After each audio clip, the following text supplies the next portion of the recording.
All right, this is the copyright disclaimer. The copyright disclaimer under Section 107 of the Copyright Act of 1976. Allowance is made for fair use for purposes such as criticism, comment, news reporting, teaching, scholarship, education, and research. Fair use is a use permitted by copyright statute that might otherwise be infringing. Fair use, fair use, fair use.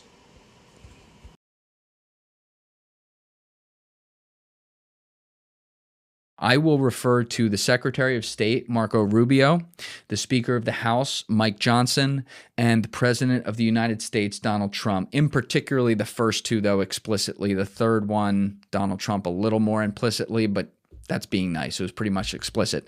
Saying this week that the reason the United States attacked Iran is because Israel had told them, we are going in first to attack, fuck you, we're doing it, which was going to put a bullseye on United States bases and therefore our troops and our assets, and the United States therefore felt forced to attack. I say that because the evidence is clear, and it's always been clear, that this is Israel's war. This is not our own war. There is no good evidence to the contrary. Take people like Benjamin Netanyahu at their word. Benjamin Netanyahu has been bloodthirstily yearning for this. Direct quote on the yearning part. He didn't say bloodthirsty, but he said yearning. For over 40 years. He has wanted to invade Iran for over 40 years. You can run the tape of him saying Iran is a year or a week away from a nuclear bomb for the last 30 plus years.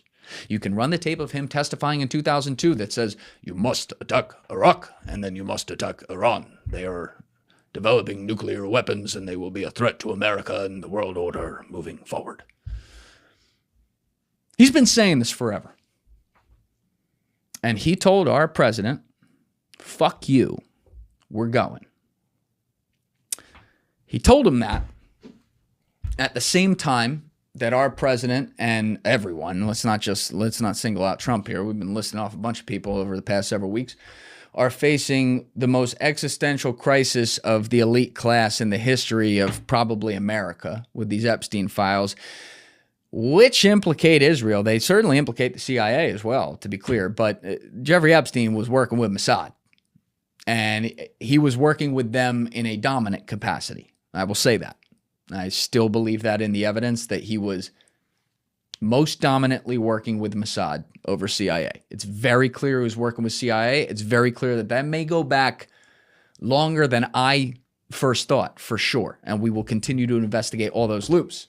But this is a man who was born in America, rose up in a very weird version of the American dream, certainly had a lot of things suspiciously handed to him in this country, and worked against its interests with a foreign nation that claims at all times to be our greatest ally, that pays 93 of our 100 senators lobbying money to say those exact words, sends them over to fucking Israel to talk about how we need to protect our greatest ally at all fucking costs, and goes to primary people like Thomas Massie when they dare step out of line and say otherwise.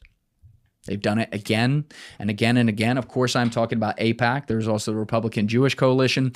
And I say that because all of these organizations, unfortunately, give an awful name, an unfair name, to all Jewish people around the world. You have a radical section of them that I will refer to as like the Zionist Israeli government and their Zionist supporters around the world, which in some cases are Christians, in other cases are Jewish people, that then speak for the entire diaspora, which is completely unfair.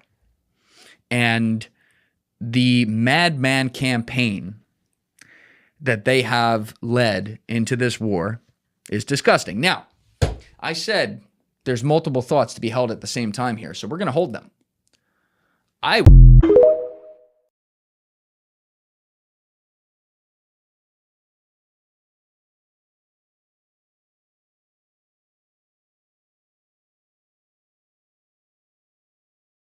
Nearly $4 billion. That is how much American military technology Iran has destroyed in just the first week of this war. Not damaged, not degraded, destroyed.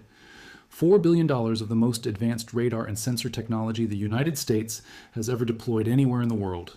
Gone, blown apart. Confirmed by satellite imagery, confirmed by the governments of Qatar and Jordan, confirmed by CNN, the New York Times, and Bloomberg, all reporting independently from commercial satellite photos that do not lie. And here is the part that nobody is saying clearly enough. This was not random. This was not collateral damage. This was a precise, coordinated, systematic campaign to blind the most powerful military on Earth, one radar at a time. Iran did not attack American soldiers first. They attacked American eyes. They attacked the technology that tells those soldiers when a missile is coming and where it will land. They attacked the shield before they aimed at the sword. Today, I'm going to walk you through exactly what was destroyed, exactly where it was, exactly what it cost, and exactly what it means that these systems are now gone. Because I want you to understand by the end of this video why this is not just a military story. This is a story about the future of how wars are won and lost. And Iran just wrote a chapter that military analysts will be studying for the next 50 years. Let's start with some basic context because some of you are still catching up. On February 28, 2026, the United States and Israel launched Operation Epic Fury, a massive coordinated campaign aimed at destroying Iran's nuclear program and military infrastructure. The supreme leader was killed on the first night. Senior IRGC commanders were killed. Iran's air defenses, missile production facilities, and military command and control sites were hit within the first 12 hours. Iran's response was Operation True Promise 4. And unlike any previous Iranian military action, this one did not just target Israel. Iran came after American military infrastructure across the entire Gulf, every base, every installation, every antenna array and satellite dome they could find, and they knew exactly where to look.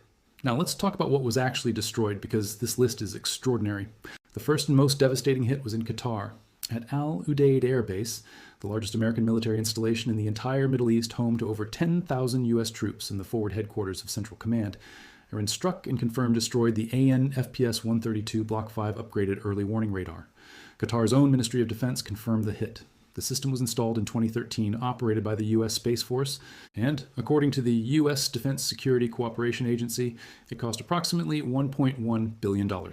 Not half a billion, not 800 million, $1.1 billion. For a single radar system, I want you to understand what this system actually did, because the number alone doesn't capture how important it was. The AN/FPS-132 is not a tactical battlefield radar. It is not a device that tracks individual missiles as they approach a base.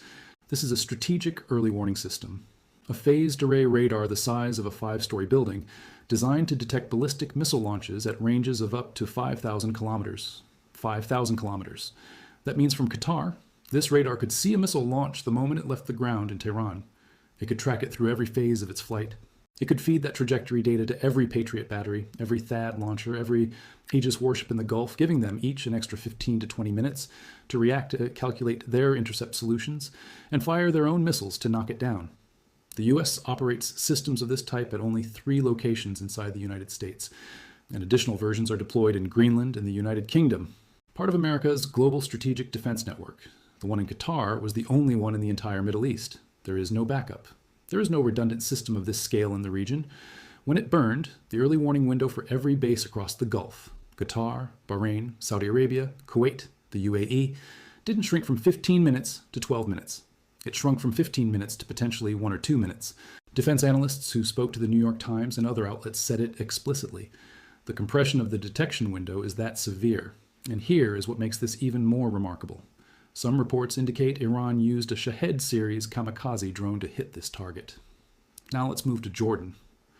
At Muwafaq Salti Air Base, more than 500 miles from Iranian territory, deep inside Jordanian airspace, satellite imagery taken on March 2nd showed debris surrounding a completely blackened wreckage.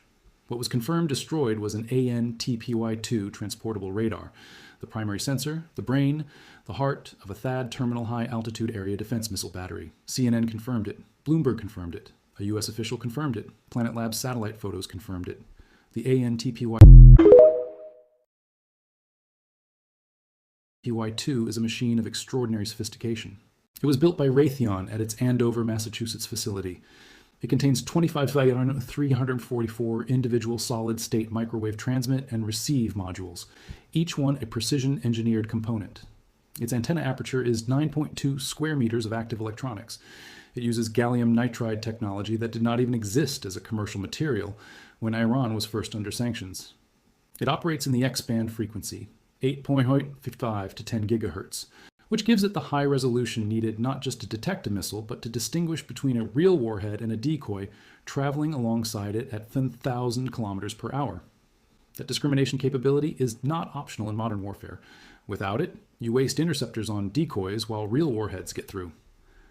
The THAAD battery at Muwafaq Salti had been positioned there since at least mid-February 2026. It was there specifically to protect both Jordan and Israel from Iranian ballistic missile attack. Before the war started, the base had over 50 American fighter jets, drones, and transport aircraft on the tarmac, and the AN/TPY-2 was its watchful eye, scanning northeast toward Iran around the clock. It took Iran multiple strike attempts to nail it. The satellite photos show two 13-foot craters in the sand near the destroyed trailers, suggesting Iran came back more than once until they were sure it was dead. 5 40-foot trailers that together formed the complete radar system, all destroyed or seriously damaged.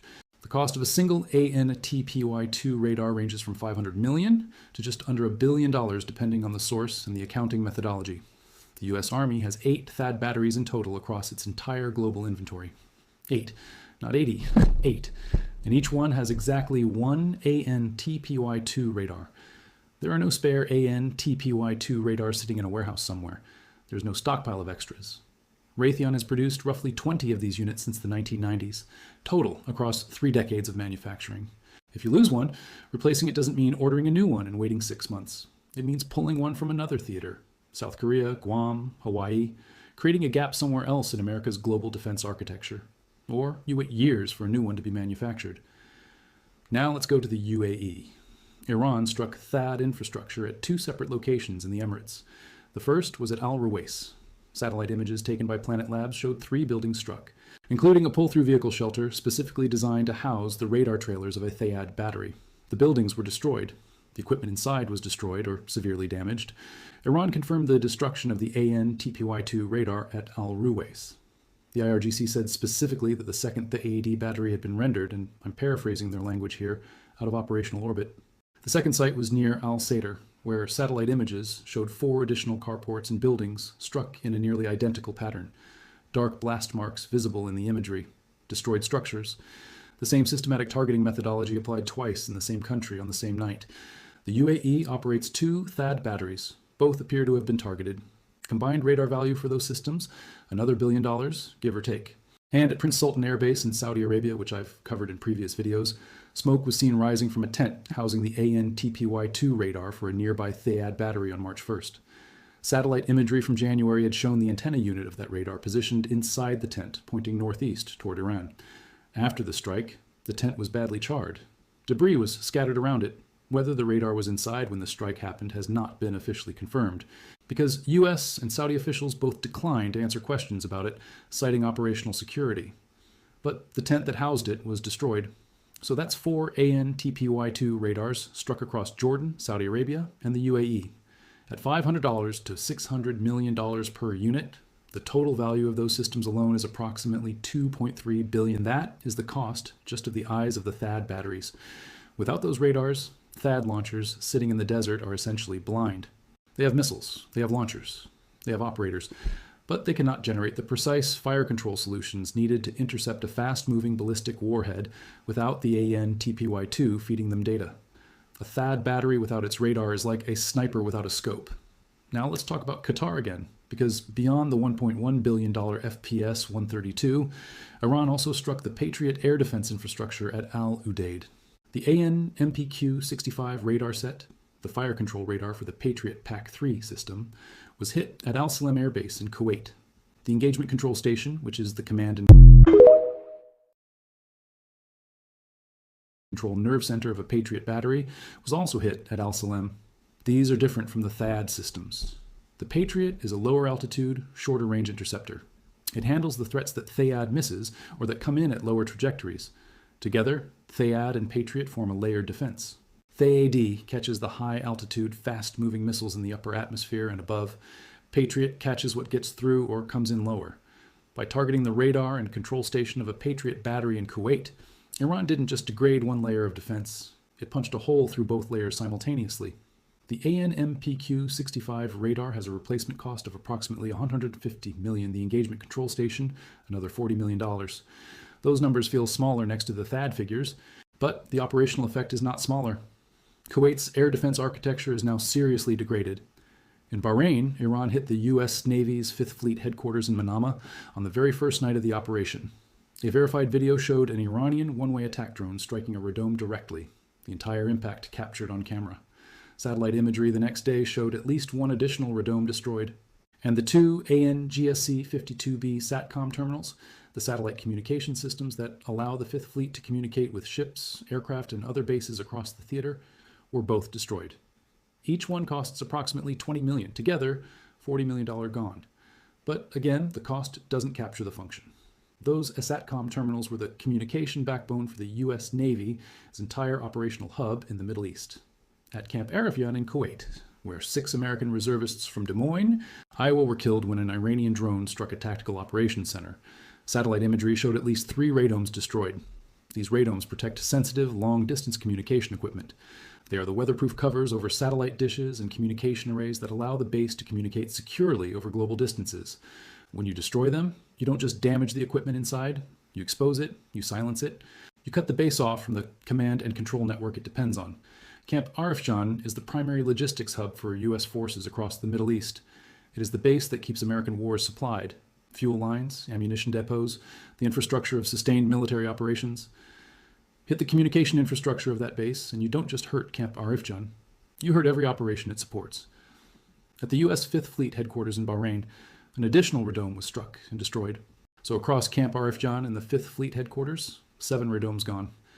At an estimated $50 million per unit for the type of high-grade military communication systems these protect, that is another $350 million. When you add all of this up, the 4 AN/TPY-2 THAAD radars at $2.296 billion, the FPS-132 early warning radar at $1.1 billion, the Patriot radar and control station at $190 million, the 2 SATCOM terminals at $40 million, and the 7 radomes at $350 million, you arrive at a total estimated loss of $3.976 billion, just under $4 billion, in less than a week.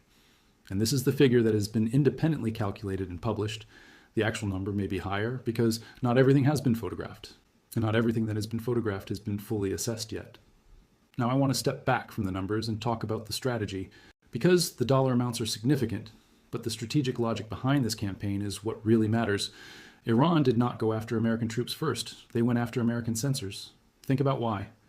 A ballistic missile defense system is only as good as its ability to see what is coming. The most advanced interceptor in the world, a 15 million THAAD missile capable of hitting a warhead in space traveling at Mach 10, is useless if it doesn't know the warhead is coming. The entire architecture of modern missile defense depends on layers of sensors, each feeding data to the next, creating a picture of the threat environment that allows operators to position interceptors, calculate trajectories, and fire at precisely the right moment. Destroy the sensors, and you don't just degrade the defense, you defeat it conceptually, you make the interceptors irrelevant. And Iran targeted the sensors in a very specific order.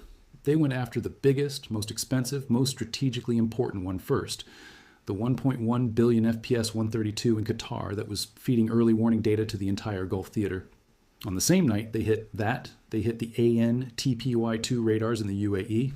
The next day, Jordan, then Kuwait, then Bahrain, then the communication systems that allow the bases to talk to each other.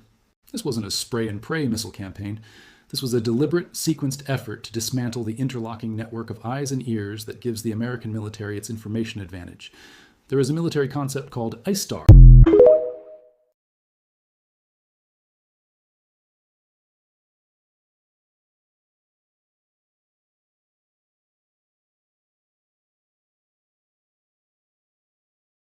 According to credible reports and official statements by the Iranian government,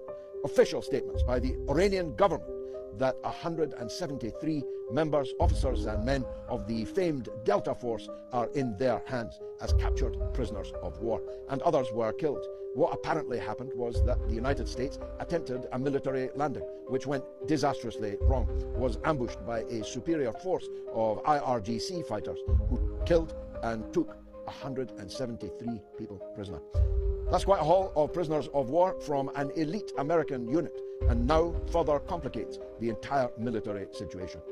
We have some major breaking news right now. Iranian officials say a U.S. military operation inside Tehran has failed and that 173 American soldiers from the elite Delta Force were captured. According to Iranian sources, the operation was part of a covert mission targeting key sites in the capital, but Iranian security forces reportedly intercepted the unit and detained the soldiers. Moreover, Iranian officials say the soldiers are now in Iranian custody, calling the incident a major intelligence and military victory for Iran. However, the United States has strongly denied these reports. Officials from United States Central Command say the claim is false, but from Iran's side, this event is confirmed. Make sure you follow for latest updates. Russian intelligence a couple days ago leaked the death toll for the US and is not real in this whole Epstein war. They are reporting 1,200 casualties. That is where Korean and German and Chinese news outlets are getting their around 1,000 number. And here is what I found out and everything I know. So this is what Russian intelligence is saying. 6 Israeli generals, dead. 32 Mossad agents, dead. 78 Shin Bet operatives, dead. 198 U.S. Air Force, dead. 462 U.S. soldiers, dead. 11 of their nuclear scientists, dead, and 423 reserve guard dead. Now, what Iran said that gave us that 560 number was specifically coming from the U.S. Abraham Lincoln being shot by their missiles. That's how many folks were on that ship. They've also shot multiple bases. There were 160 soldiers at a naval base in Bahrain that were confirmed dead by Iran. I don't know how much we should trust Iran, but it's lining up with Russian intelligence. We know it's more than 6, so don't trust U.S. media. But there was also a Kuwait naval base, U.S. naval base that was destroyed, and we have no numbers for casualties on that. There were 3 other U.S. facilities in Kuwait that were bombed. We have no numbers on that. And 3 U.S. and British oil tankers were bombed. No numbers on that. But all I know is it's a lot more than fucking 6. And this was from 3 days ago. It's probably been more since then. And it's probably closer to the 1,200 number. Just with eyeballs and normal brain thinking. And now it's looking like the U.S. is going to send in ground troops. And Iran is prepared for that. So the death toll is probably going to be a lot fucking higher real soon here. And our government's probably going to lie about it. And then they'll probably ban me again for talking about it. Anyways, I'm on my 4th account. You should follow me. And if you're looking for somewhere to put your frustration, I have a whole guide on what to do and how to respond to all this in my Substack. Please share with some friends.